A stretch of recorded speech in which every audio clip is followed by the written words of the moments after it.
आज 23 मार्च है। इसको शहीद दिवस भी कहा जाता है। क्यों? क्योंकि आज के दिन भगत सिंह जी को फांसी दी गई थी। भगत सिंह जी एक ऐसे रेवोल्यूशनरी है जिसको हर पॉलिटिकल पार्टी रिस्पेक्ट तो करती है, उनके सिंबल को यूज़ तो करती है पॉलिटिकल प्रोपेगेंडा के लिए। परंतु अगर भगत सिंह जेनुइनली आज जिंदा होते तो सारी की सारी पॉलिटिकल पार्टीज़ इनकी दुश्मन हो जाती। एक बार जरा मैं कुछ जो भगत सिंह जी की कुछ इंपॉर्टेंट फिलॉसफीज़ हैं और कुछ इंपॉर्टेंट कोट्स हैं उनको आपको बताना चाहूँगा।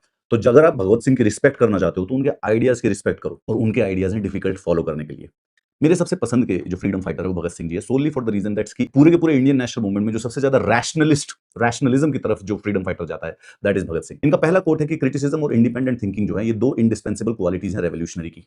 कहने का मतलब है कि अगर तुम सब कुछ व्हाट्सएप, फेसबुक न्यूज या किसी दूसरी चीज को पढ़ के और सुन के अगर आ रहे हो तो तुम्हारे अंदर कोई क्वालिटी है नहीं, तुम ह्यूमन बीइंग कहलाने की भी लायक नहीं, तुम एक जानवर की तरह हो। अगर तुम लोगों को क्रिटिसाइज नहीं कर सकते और स्पेसिफिकली उन लोगों को क्रिटिसाइज जो कि पावर में है, जो लोग पावर में नहीं हो, जो लोग मर चुके हैं, तो उससे कोई फर्क नहीं पड़ता। द पीपल इन पावर, जो लोग जिनके पास शक्ति होती है, उसको क्रिटिसाइज करना जो होता है, उसको कहते हैं भगत सिंह। कहते हैं कि religion is the outcome of the human weakness और the limitation of the human knowledge.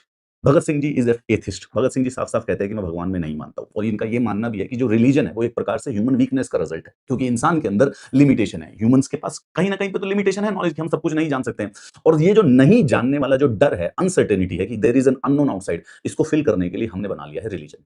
अगर आप भगत सिंह को कभी मानो या अच्छा मानने की कोशिश करो, या तो फिर आप इनके अपोजिट में खड़े हो जाओ। इतनी हिपोक्रेसी नहीं है कि इनको गले भी लगाओगे और इनके आइडियाज को भी नहीं मान पाओ। Rebellion against the king is always a sin according to every religion.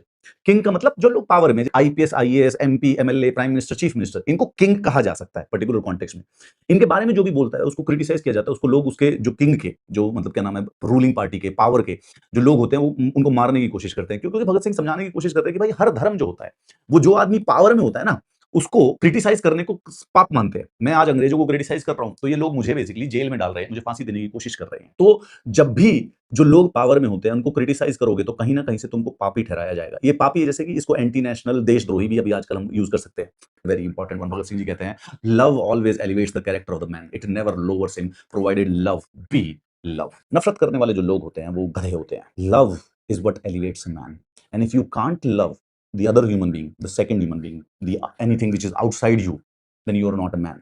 तो फिर आप एक प्रकार से सिर्फ और सिर्फ एक बायोलॉजिकली ड्रीवन एनिमल एंटिटी हो, नथिंग मोर देन दैट।